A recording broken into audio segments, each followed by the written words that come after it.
militants et sympathisants de l'UFDG, je voudrais tout d'abord saluer la présence de mon ami Gilbert à cette tribune, qui est président d'un grand parti, qui est vice-président de l'Assemblée nationale du Burkina Faso. Il y a quelques mois, il a organisé le congrès de son parti à Ouagadougou et il m'avait fait l'honneur de m'inviter à ce congrès. Je n'ai pas pu m'y rendre personnellement, mais j'ai envoyé une délégation. Cette délégation a fait l'objet d'un accueil chaleureux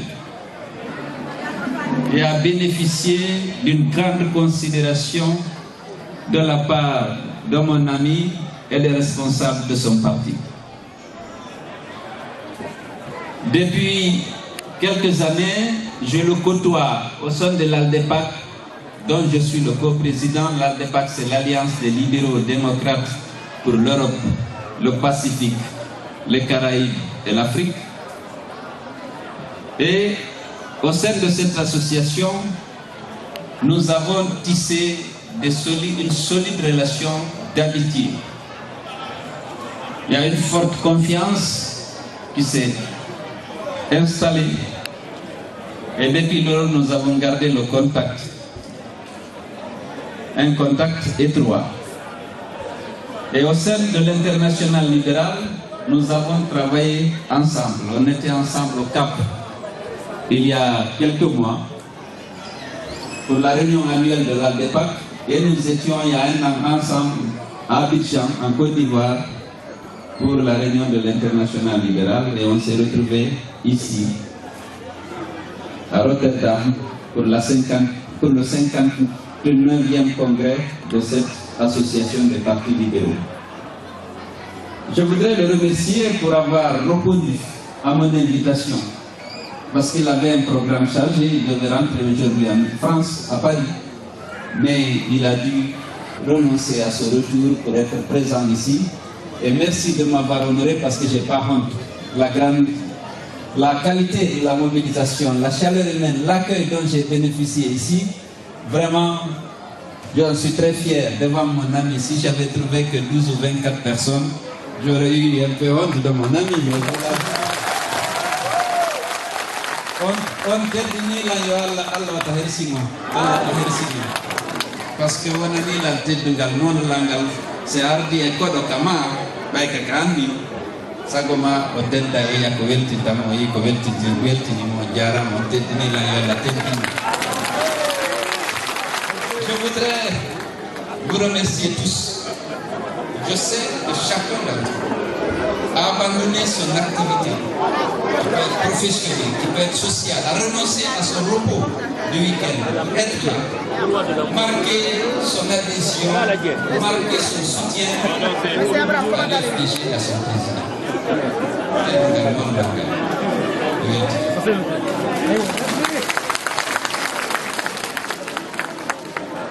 Depuis que je suis arrivé ici, je fais l'objet d'une attention particulière de la part de vos responsables. Ils m'ont accompagné à notre congrès. Ils sont toujours avec moi. Ils sont aux petits soins. Ils veulent savoir qu'est-ce que je veux et ils ont envie de faire ça pour me faire plaisir et pour marquer le respect et l'estime qu'ils ont pour moi. Je voudrais ici leur exprimer ma profonde gratitude.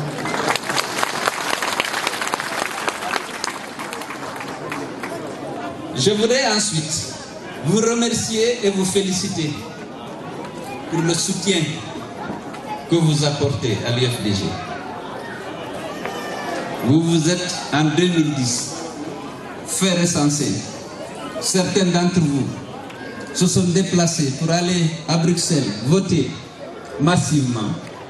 Depuis lors, on ne s'est pas vu, mais je tenais à vous dire, au nom de la direction nationale de l'UFDG, à mon nom personnel, merci pour le soutien que vous avez apporté au parti et qui a fait du parti l'une des principales forces politiques de la sous-région ouest-africaine et la première force politique de la Guinée. Ce n'est pas les talents oratoires, ce n'est pas la beauté, l'instruction ou l'expérience du président, c'est votre confiance qui a fait de ce parti le plus grand parti de Guinée. On ne mesure la grandeur du parti que par l'effectif de ses militants et surtout le degré de leur engagement. On sait que les militants de l'UFDG ne sont pas des militants alimentaires.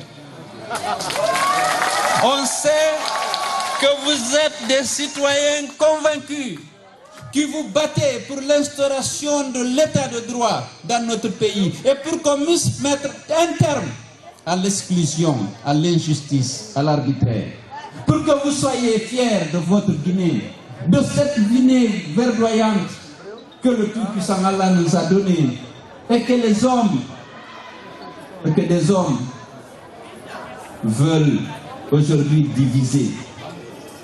Ils ne travaillent pas pour l'intérêt de la Guinée, ils travaillent pour le plaisir d'exercer le pouvoir, mais également pour exprimer leur haine, pour retarder notre pays. Je sais que vous avez souffert en 2010, à travers le monde, à l'intérieur du pays. Beaucoup de nos militants ont piqué des crises cardiaques lorsqu'on a annoncé que la victoire que vous avez acquise lors de ce vote a été confisquée par les autorités de la transition, la hiérarchie militaire, au profit du RPG. Je sais que vous en avez souffert, mais ce qu'il faut saluer à vous, c'est que ça ne vous a pas découragé.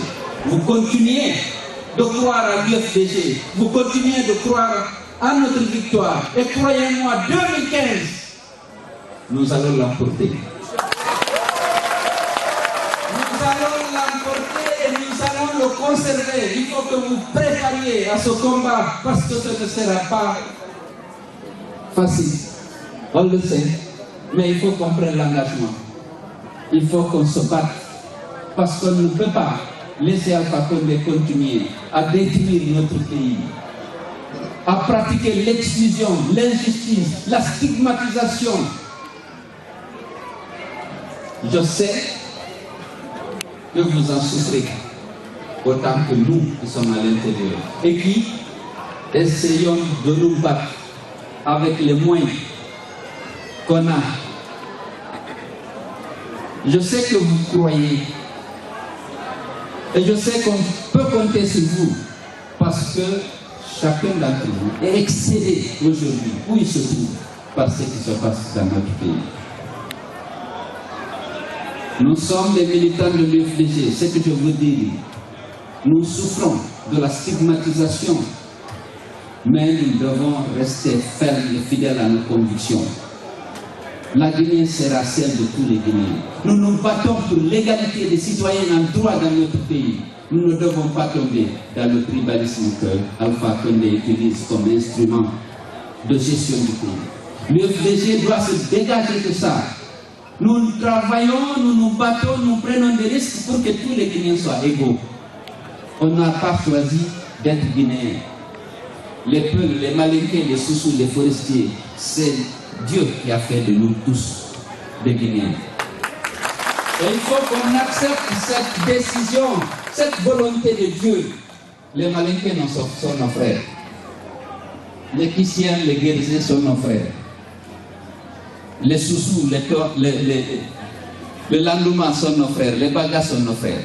Nous, à l'UFDG, nous devons nous distinguer par notre attachement ferme à l'unité de la nation et à l'égalité des citoyens sur cette terre de Guinée. Aucun homme, aucun citoyen ne doit être jugé par son ethnie, par son nom, par son lieu de naissance. Nous voulons créer une Guinée moderne au sein de laquelle le droit est respecté. Le droit de chacun est respecté. Au sein de laquelle Guinée, nous devons promouvoir, nous allons, nous, UFDG, continuer à promouvoir la fraternité et la solidarité entre les fils du pays. Nous allons continuer à nous battre pour combattre le tribalisme. Nous en souffrons, mais ce n'est pas par le tribalisme que nous devons combattre par le tribalisme. C'est par notre attachement à l'égalité des hommes, à l'égalité des citoyens guinéens et à l'acceptation d'autrui. Et ces convictions, je vous invite à les défendre chez vous, partout. Parce que c'est ça la vérité. C'est ça qui correspond à notre foi. Nous sommes pour la plupart ici des musulmans. Tous les musulmans sont des frères. Nous devons l'accepter. Tous les Guinéens sont des frères. L'UFDG doit être intraitable sur cette question de défense du principe d'égalité des citoyens sur cette terre de Guinée. Nos textes de loi, notre constitution ne reconnaissent que le citoyen guinéen. Malheureusement, la politique d'Alpha Condé, c'est l'exclusion, la stigmatisation, le tribalisme, la tribalisation du débat politique. Vous avez suivi en 2010. La campagne n'a pas été menée contre le candidat. Elle a été menée contre l'ethnie du candidat en 2010. Vous avez suivi cette affaire d'empoisonnement bidon dont la responsabilité a été attribuée à une ethnie. Depuis quand a-t-on vu une ethnie assumer une responsabilité comme ça? C'était juste pour susciter la haine contre l'ethnie du président. Les violences enregistrées à Sigiri, à Kouroussa, à Kissidibou, à Zérekore, contre les ressortissants de la communauté du candidat. Vous avez suivi ça. Malgré tout ça, moi je vous invite à être des hommes droits. Il ne faut pas traiter, il ne faut pas rendre l'ethnie malinké responsable des exactions, des dérives d'Alpha Condé. Les malinké, il n'y a pas d'ethnie mauvaise. Il y a des hommes mauvais. Ils existent dans toutes les ethnies. Il y a des hommes bien et des hommes mauvais, malheureusement, dans toutes les communautés et dans toutes les ethnies. À l'UFDG, nous devons être constants dans la défense de l'égalité des citoyens. On ne peut pas juger et traiter un homme en fonction de son ethnie. Ce n'est pas juste. Ou en fonction de ce que furent ses ancêtres ou ses parents. Et récemment, le RPG a voulu diviser le Fouta en Runde et Niside. J'ai dû partir dans les villages les plus reculés pour rappeler les principes, les valeurs de l'UFDG. Heureusement, nous avons été entendus.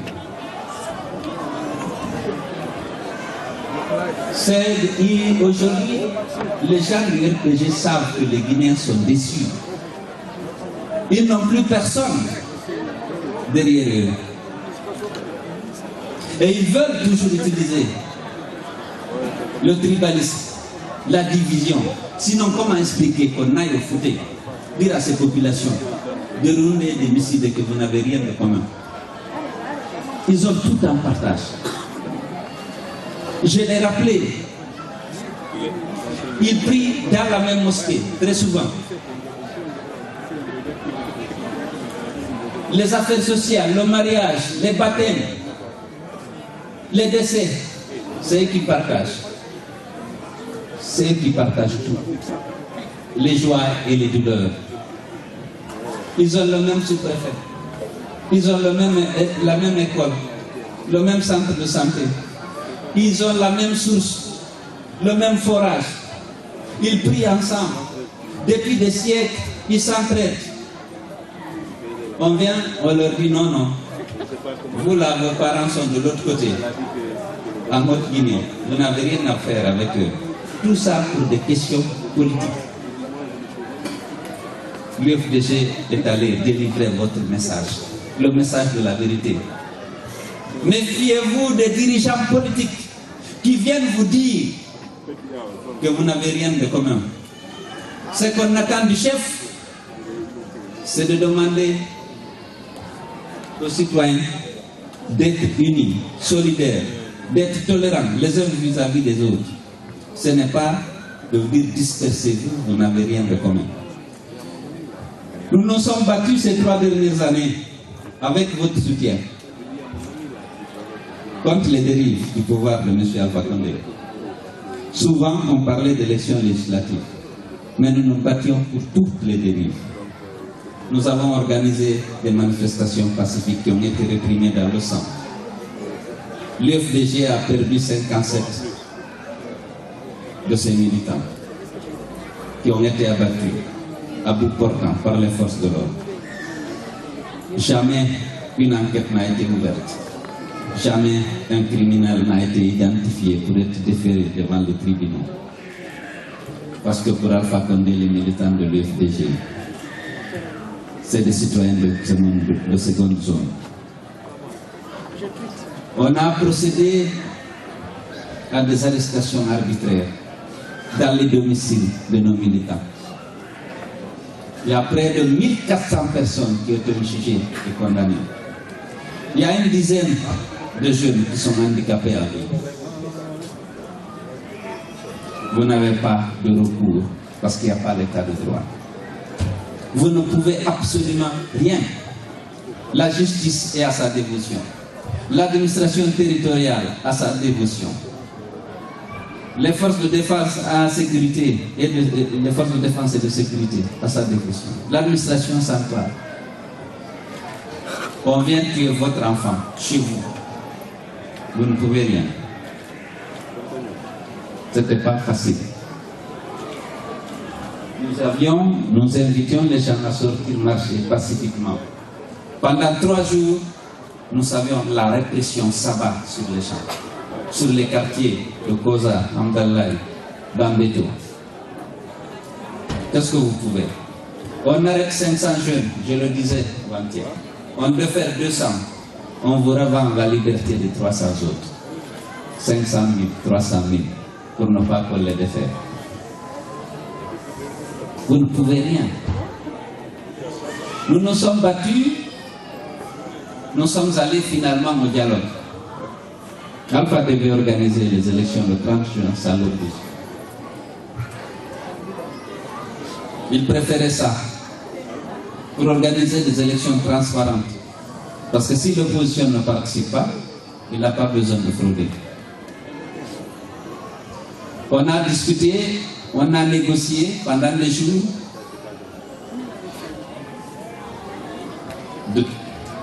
Sous la direction du médiateur des Nations Unies dépêché par Ban Ki-moon et en présence des ambassadeurs de France, des États-Unis, de l'Union européenne et du coordinateur du système des Nations Unies.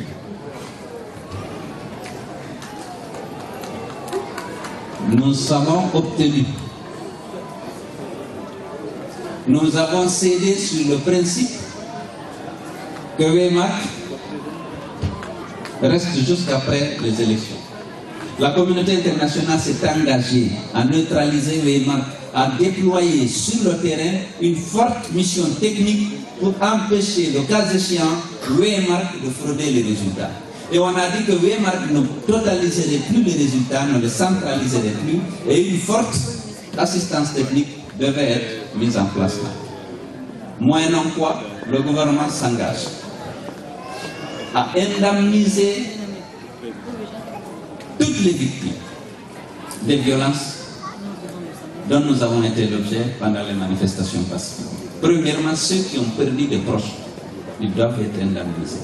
Ceux dont les boutiques, les maisons ou les biens ont été vandalisés ou incendiés par les loupards du RPG et les forces de l'ordre. Deuxièmement, le gouvernement s'est engagé à son tour de mener des enquêtes sérieuses pour identifier les auteurs des crimes qui ont été commis lors de ces manifestations pacifiques pour les déférer devant les tribunaux. Troisièmement, le gouvernement s'est engagé avec la CENI à recruter un nouvel opérateur en lieu et place de Weimar par un appel d'offres international. Quatrièmement, le gouvernement s'est engagé à organiser les élections communales avant la fin du premier trimestre 2014. Voilà les engagements qu'on avait obtenus. Mais depuis la signature des accords, rien n'a été fait pour respecter ces engagements. Mais le document revêtu de la signature de l'ambassadeur de France, de l'ambassadeur des États-Unis, du l'envoyé spécial du secrétaire général des Nations Unies et du coordinateur du système des Nations Unies, le document est là. Nous avons demandé à ses partenaires de veiller à ce que ces engagements soient respectés. Mais déjà, en ce qui concerne les élections communales, elles n'ont pas eu lieu à la date prévue, puisqu'elle était prévue avant la fin du premier trimestre 2014. Nous avons décidé d'aller aux élections lorsque cet accord a été signé. Nous sommes allés aux élections dans les conditions que vous savez. Et nos militants se sont battus. Je vais dire, croyez-moi, ils se sont battus parce que tout était fait pour les empêcher.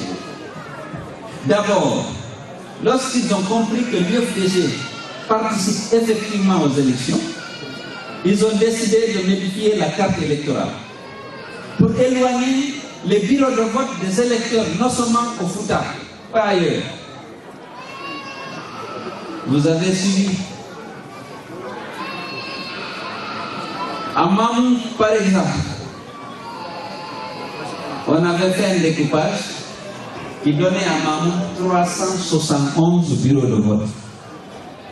Il y en avait eu 309 à l'élection présidentielle de 2010, puisqu'il fallait augmenter les bureaux de vote partout dans le pays. On est passé de 9 000 à 12 000.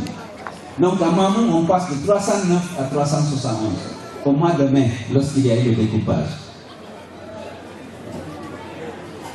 Le 6 septembre, alors que l'élection était prévue le 24 septembre, ils ont peur de la participation de l'UFDG. Ils décident de modifier le découpage. Au lieu de 371 bureaux de vote à Mamou, ils passent à 284. À Timbo, on divise le nombre de bureaux de vote par 2, à Gongore par 2, à Tegrea par 2. À Tamagali, on envoie le bureau de vote à 45 km de Tamagali. On diminue 60 bureaux de vote à Lelouma, 90 à Mali, 100 à Dingirai. Mais en procédant à cette réduction drastique, dans le désordre, il raffecte des villages dans des bureaux de vote situés parfois à 50 km. Et ça, on l'a fait à Mandine. Par rapport à 2010, Kundara perd 30 bureaux de vote. Gawal 40. Non, Gawal 20. Mali, par rapport à 2010, perd 60 bureaux de vote. Tingira est la même chose. On était à 3 semaines des élections. Nous avons protesté. Ils ont demandé de corriger. La CENI s'est engagée de corriger. Elle n'a pas corrigé. C'est le jour du vote. À Tamagali, ils m'ont appelé. Il n'y a pas de bureau de vote. Qu'est-ce que vous pouvez? Ils ont loué des camions remorques pour aller à 45 km. Ils sont allés voter. Il y a eu beaucoup de préfectures, de Hirda, de Yahabe Walya, dans le village où il y a le bureau de vote. Kabenaba, donc, Bindi Bewota. De Arta, à pied. À Conakry, à Ratoma, vous savez que dès qu'Alpha est venu au pouvoir, il a destitué tous les conseils communaux. Il a mis des délégations spéciales composées exclusivement de gens de réfugiés. Ceux-ci aussi ont changé tous les chefs de quartier. À Ratoma, il y a 34 quartiers. Ils ont changé 28. Les 6 autres ont adhéré au RPG pour maintenir leur poste. Dans beaucoup de nos CRD, ils ont menacé les présidents de CRD. Si tu n'adhères pas au RPG, on t'enlève. Alors, les chefs de quartier, c'est en ce moment qu'on a compris pourquoi Alpha s'est empressé de changer les chefs de quartier, de changer les conseillers communaux. Parce qu'ils ont tout fait pour participer à la fraude. D'abord, ils ont rendu le recensement de nos militants difficile. Ensuite, ceux qui sont recensés, beaucoup d'entre eux n'ont pas eu de carte d'électeur. Parce que c'est facile d'identifier les militants de l'UFDG. Ils disent, bon, on regarde si vous êtes bas, Diallo, Barry, Ousso. Ils ont jeté parfois les cartes d'électeurs à la poubelle. C'est dans ce contexte extrêmement difficile que nos gens se sont battus, malgré tout. Ils ont voté, ils ont surveillé. Malheureusement, le parti n'avait pas les moyens pour déployer des agents dans tous les bureaux de vote. Et c'est ça a été notre faiblesse. Le peu qu'on a, on a dit on va surveiller là où on a des bureaux de vote. On a surveillé à Conakry, on a surveillé à Moyenne-Guinée et un peu 60% ou 50% en Basse-Guinée, rien en forêt et rien en Haute-Guinée. On n'avait pas les moyens. Parce que pour envoyer quelqu'un, il faut payer son transport, lui donner de quoi manger. Vous ne croyez pas aux élections, vous ne nous avez pas aidé financièrement. Vous n'étiez pas seuls. Mais là où on a pu surveiller, vraiment avec la présence de la mission d'observation de l'Union européenne, on a pu sécuriser les suffrages. Au total, pour ne pas vous raconter tout, vous le savez, on a eu 37 députés. Mais je vais vous dire une chose. Aujourd'hui, l'UFDG est plus forte qu'à la veille de l'élection présidentielle. 37 députés, c'est insignifiant par rapport à la force de votre parti. On s'est bâti, on s'est organisé. Les gens ont été déçus d'Alpha Condé. Les engagements n'ont pas été tenus. La misère s'est étendue. Les frustrations se sont aggravées, se sont accrues. L'injustice, l'absence de recours pour les citoyens, pour les entreprises. Il y a eu destruction d'emplois, il n'y a pas eu de création d'emplois. Tous les grands projets, tous les investisseurs qui étaient prêts à mettre leur argent en Guinée sont partis. Parce qu'ils n'ont pas de visibilité, ils n'ont pas confiance. Il y a la misère, l'insécurité. Les gens, beaucoup sont venus à l'UFDG, croyez-moi. Je peux vous donner beaucoup d'exemples, mais maintenant, on travaille, on se tait. Mais croyez-moi qu'aujourd'hui, l'UFDG est plus forte qu'à la veille de l'élection présidentielle. Vous avez un parti fort. Vous avez le parti a de la crédibilité et les gens nous font confiance. Notre défi en 2015, il faut que je vous le dise, est-ce qu'on aura les moyens de lutter contre la fraude? On a les électeurs. On peut passer au premier tour des élections si les élections sont transparentes. La question, c'est est-ce qu'on pourra empêcher Alpha Condé de frauder les élections? Parce qu'il est conscient qu'il n'a plus d'électeurs. Parce que ceux qui l'avaient réussi à mobiliser au deuxième tour, tout le monde est déçu. Je ne parle pas des leaders politiques. Je parle même des citoyens. Qu'une certaine élite politique avait intimidé, corrompu, promis monts et merveilles et qui se trouve aujourd'hui dans une situation extrêmement précaire et qui cherche une solution. Maintenant, lorsqu'on a eu 37 députés, beaucoup de gens ont dit non, en Afrique, vraiment, vous avez 37 députés, de quoi vous plaignez-vous encore? Mais ils ne connaissent pas la force de l'UFDG. Ce qu'ils ont fait en Haute-Guinée, en forêt, comme fraude, Mandiana, 97% de taux de participation. Bulletin 0. Tout est Alpha Condé, RPG. Les ministres ressortissants de ces préfectures étaient là. Il fallait qu'on donne la victoire à Alpha Condé. Tous ceux qui ont voté l'UFDG, Lansana Kouyaté, on a mis tout crédité au RPG. Vous imaginez Kouyaté, il est de Broussard, il a été Premier ministre, sous-secrétaire général des Nations Unies, il a été président de la CEDEAO, de la Commission. Dans son Broussard natal, sur 100 000 électeurs, il n'a pas eu plus de 2 000 votes en public. Dans la comptabilité présente, ce n'est pas possible quand même. Donc, ils ont fait ce qu'ils ont voulu dans ces zones-là. Nous, on n'avait pas de représentants dans les bureaux de vote, comme je vous l'ai dit, on n'avait pas les moyens. Mais là où on s'est battu, là où on a pu déployer les gens, il faut dire qu'on a pu sauver. À Conakry, n'a pas conduit à une décision. On a dit qu'on consulte nos fédérations. Parce que quand même,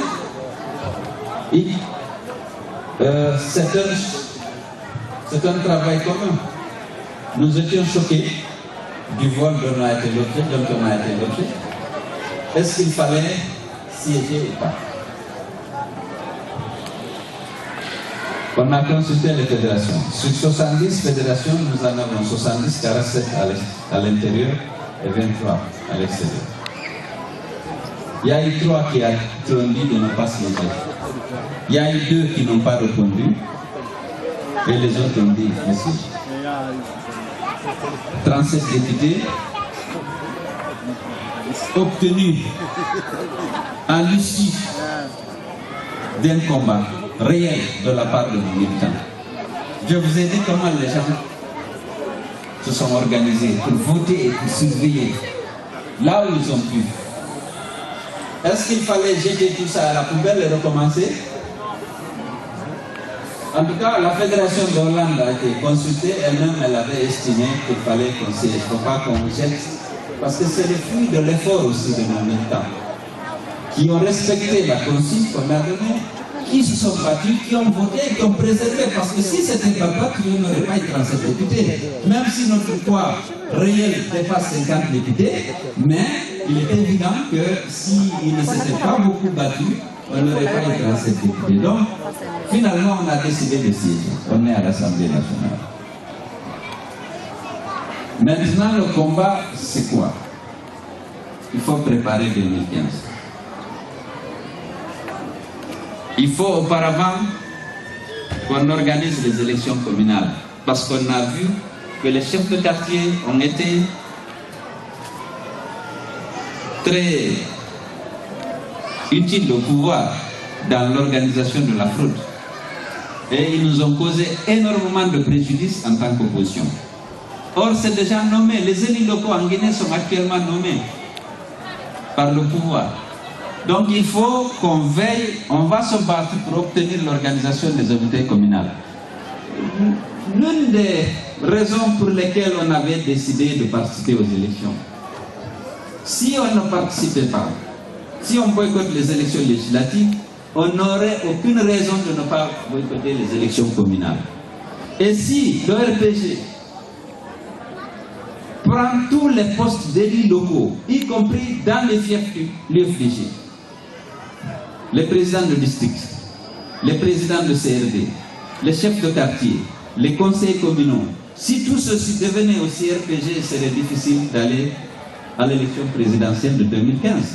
Or, vous connaissez nos parents, les Yetebala dans Fougou là-bas, si vous dites au secrétaire général de l'UFDG qu'il ne peut pas être président de CRD là-bas, si on dit que c'est le RPG qui est prêt à lui donner ça, à le présenter comme candidat, il risque de quitter l'UFDG et d'aller au RPG pour être le chef à Fougou, à Dougoutuni, ou à Gongore, ou à Corbe, je ne sais pas, ou à Djambouria.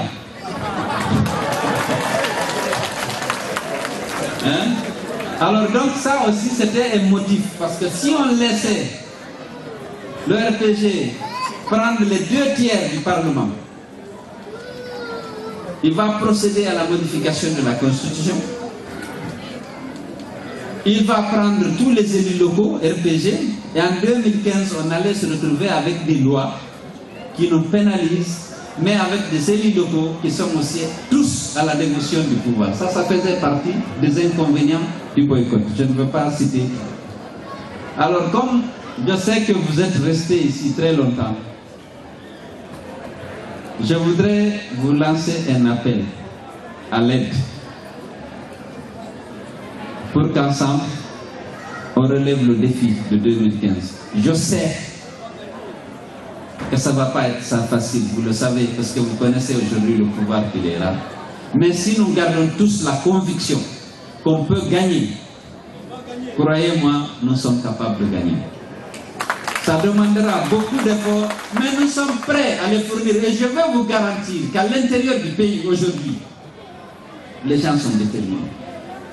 Comme nous, ça Hong Kong, que nous, nous sommes des béton. no di hala tigi fo ko tay kene kono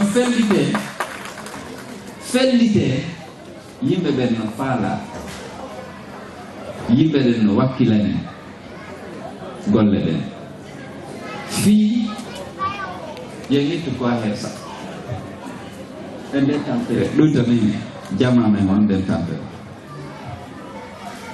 wata en watwe didi sen wakkilike en folay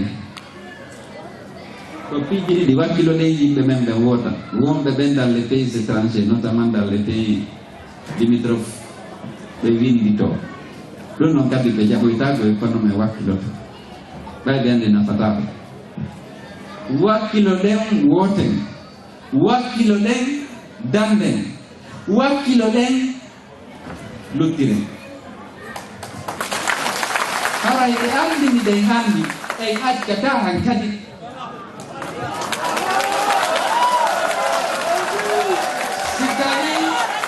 sitari en felliti ɗum ɗon nimmanike Allah ko sete e folatani par ce que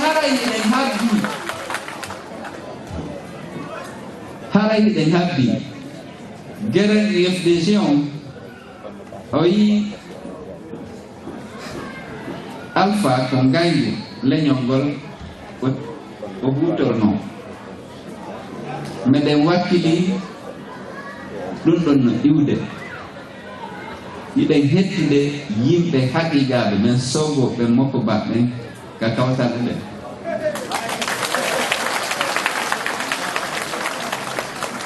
mi yahi e nde futa ɓe newga sendu wata arga falaɗo lamse ariga accude men yahi walla en hetten sosoɓe e portoɓe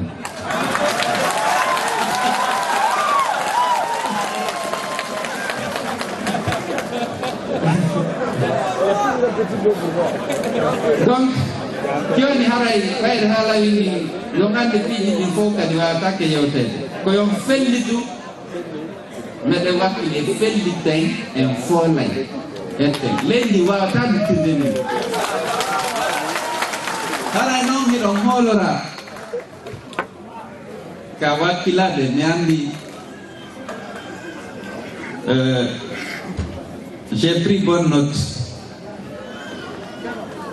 des recommandations de Ibrahima qui a parlé au nom de la société civile. Je sais que vous contribuez fortement au recul de la pauvreté dans notre pays. Il a parlé des chiffres de 30 millions d'euros. Ce n'est pas officiellement très reconnu. En tant qu'économiste et en tant que banquier, je sais que c'est extrêmement important.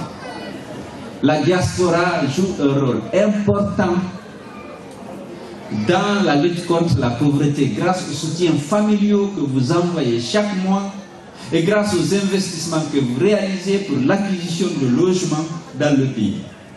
C'est une source importante de richesse pour notre économie et vous n'êtes pas seul. On a évalué qu'en Afrique, les transferts de la diaspora sont plus importants que l'aide publique au développement en faveur de nos États. En 2013, les transferts ont atteint 32 milliards de dollars vers l'Afrique au sud du Sahara. Vers l'Afrique au sud du Sahara, c'est 32 milliards, soit un accroissement de 5,6% par rapport à 2012. En Guinée en particulier, le dynamisme de la diaspora constitue un point d'appui non négligeable de notre économie et je tenais à vous féliciter pour cette contribution peu visible mais très importante parce que c'est grâce à vous que certains dans les zones arides du Fouta Jalon parviennent à avoir un niveau de vie correct.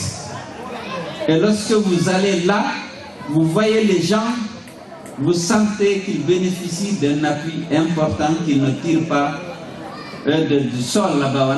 Quand ça va, donc ko jalbini de kon e ko holtini de kan si on tigi miñi tigi tun no andi ko barkella diaspora on si yimɓe ɓen no jalɓi no holti ton par ce que kansaŋoy koye fof no yoori ɗumtoy koye fof kadi barnama ɗumtoy joni haray tewen ɗon no yewtanama ka sariyaji fii la double nationalité min ɓuuray wattande yiɗi min nani ɗum kadi e hoore kadi ko yimɓe men ɓen barmina piya soka o wakkilino walliti ɗon haray ɗum ɗon kadi so mi ari ɗo no wela mi weltata gollon par ce que min gerno kadi ko naɓnon ɗon naɓɗon kon yimɓe barmuɓe ɓen e sokaɓe ɓen ɓe fof ɓe hendino min geri ha ɗum ɗon hewti haray ɗon kadi e inde maɓɓe e inde parti on e inde bolonda o mbaɗen weltanino wassalamu joni so tawi woɓɓe no mari ko lando seeɗa